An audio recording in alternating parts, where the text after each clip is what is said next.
book and arrangement by Reza Maliki.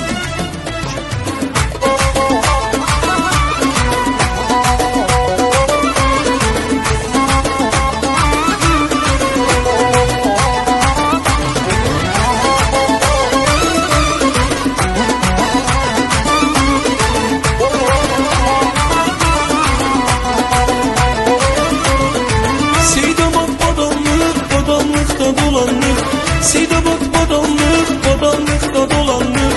Kızlar bize yes tutar, biz de subay dolandık. Kızlar bize yes tutar, biz de subay dolandık. Birkaç gel yanıma karabalar, denemiştim seni özüm ala. Birkaç gel yanıma güzel kız, bu gece gelmedi kaldım yalnız.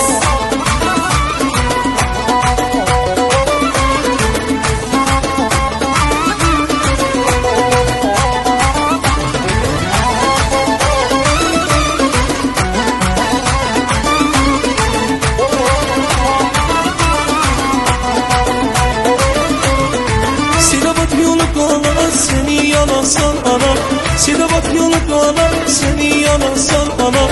Niye beni vermedin sevdiğim oğlana? Niye beni vermedin sevdiğim oğlana? Dur birkaç gel yanıma karabala, denemiştim seni özüm ala.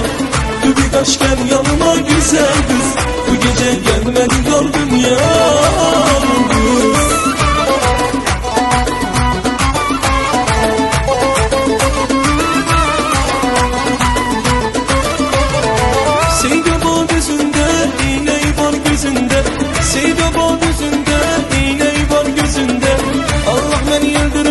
Arzum kalar özümde, Allah beni öldürme, arzum kalar özümde.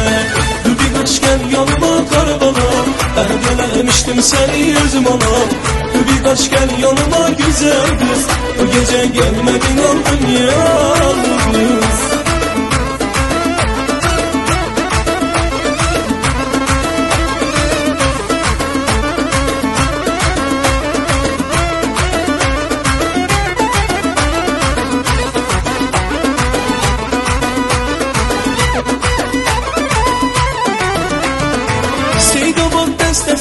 İşittim yarın sesin, Sedavat destesin, işittim yarın sesin.